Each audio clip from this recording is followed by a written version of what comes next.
cash mula sa DCR. Laing guys, laing. Laing ta. Na nagparating. Marami din eh. Nasa 30 mil din yata yung naidagdag doon sa cash ha. Bukod pa sa naunang ibinigay natin. Bukod sa naunang ibinigay natin.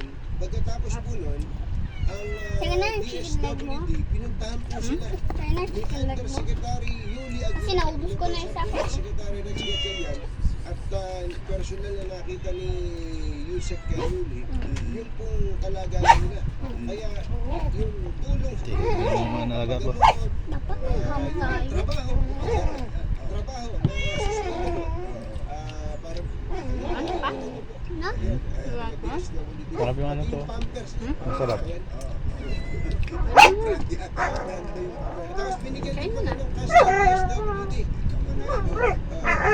Bumalik nga si tatay. Gusto naman pumasada eh. Baka nang...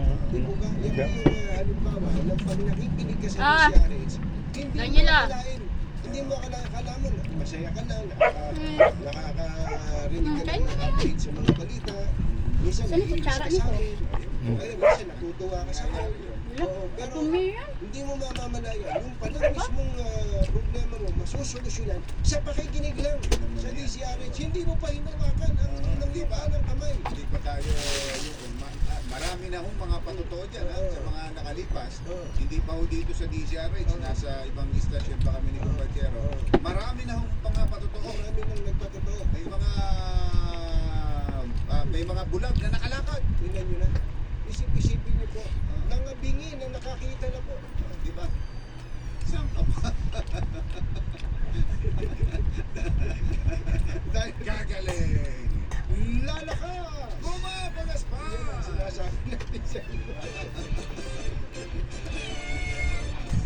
Ano pinagsasabi nila? Yan po. Healing session. Healing session. Nalig yan eh. Gusto mo bang gumaling? Hawakan nyo lang. Hawakan nyo lang radyo. Hawakan nyo lang. Yung mga nasa TV naman, yung iba kasi ang TV mataas. Tulad itong TV natin nasa taas. Yung itapat nyo lang sa direksyon ng inyong television, yung palad. Yung huwag yung kaliwa, yung kanan. Yan, tsaka kayo sasabay doon sa sinasabi. Ulit nyo lang natin masasabihin. Ito po yung parang orasyon. Gagaling! I can't believe there's so many chicken legs. Bumabagas pa! At inuulit natin, bago mo lang pindutin yung kumbachero, hindi pa po kami tumatanggap ng mga donasyon.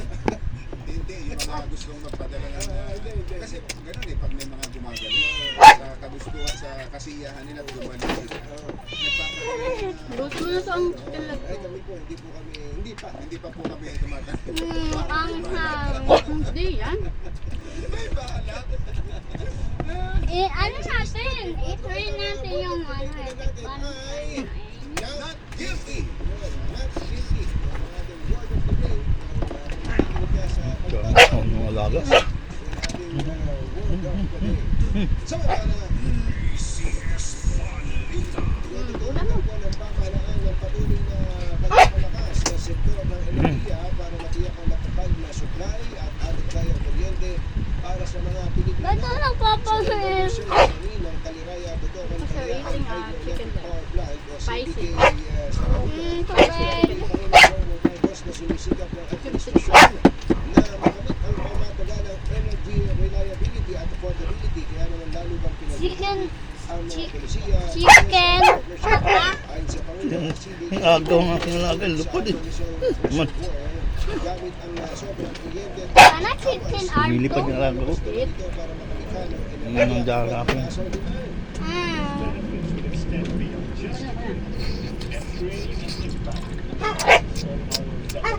For households, this means fewer power interruptions.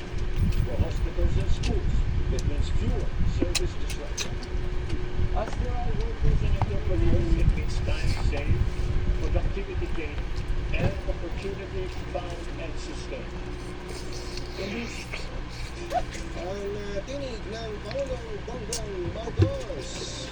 Umabila si Police Senior Master Sergeant John Molinido para sa kanyang kalayaan mula sa restrictive custody matapos ituring bilang person of interest sa pagpastang sa kanyang asawa na si Police Staff Senior Master Sergeant Diane Marie Molinido at ang kanilang 8 taong gulang na anak na si John Ismael. Sinabi ni PNP spokesman Brigadier General Randolph Tuano, naghain ng kanilang kapatid dahil sa kawalan ng direktang ebidensya na nag-uugnay sa kanya sa krimen.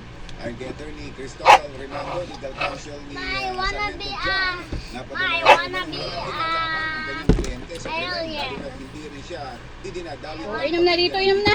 Panawagan ni Attorney Rimando, bigyan ng panahon at kalayaan ng kanyang kliyente na makapagluksa man lamang. Yung long yung body ko, yung malaki ako, size ako na truck ng car. Ang ating ACS Balita, ito po si Anthony Tabor. Ito po si Jerry Gomez.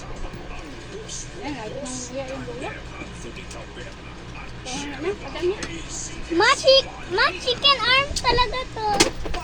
Bit talaga yun. Arm? Arm to. Hindi yan.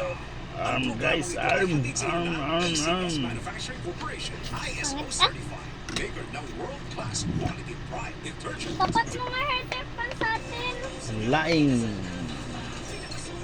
Nakatakas yung taba. Natunaw ang taba. Pati yung dilis na huwag ka. Saan ako dyan? Dito ka sa kabila, oh. Susubuan kita, doon ka. Doon.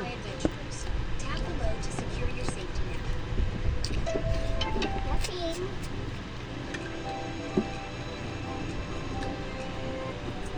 Lalay na komentaryo sa Himpapawid. Mamaya, titigas sa yung kabaw niya.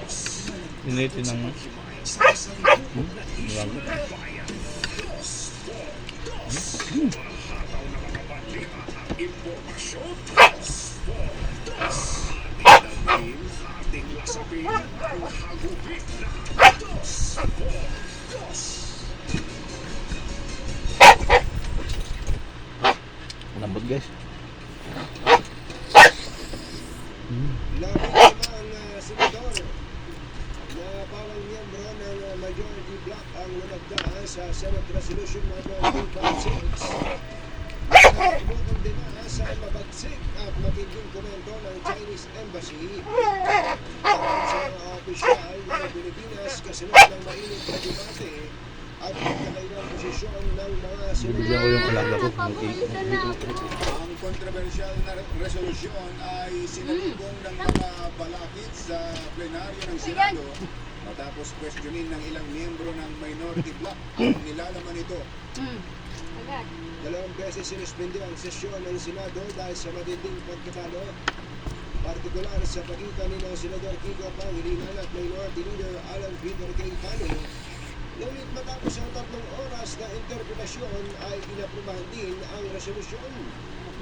Binatikos sa resolution ang gaslighting o ang pagmamanipula at mga aksyon ng Chinese Embassy sa West Philippine Sea kasabay ang panawagan pagkaiabot na ayot ang soberenya ng Pilipinas.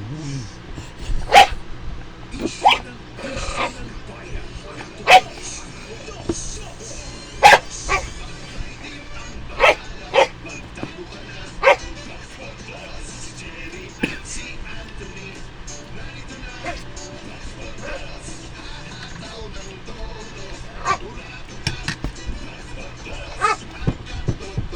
Hindi ka nalaga.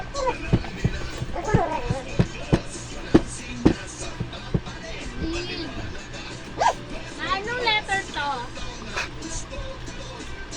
Ay. Ay? Gato! Ay.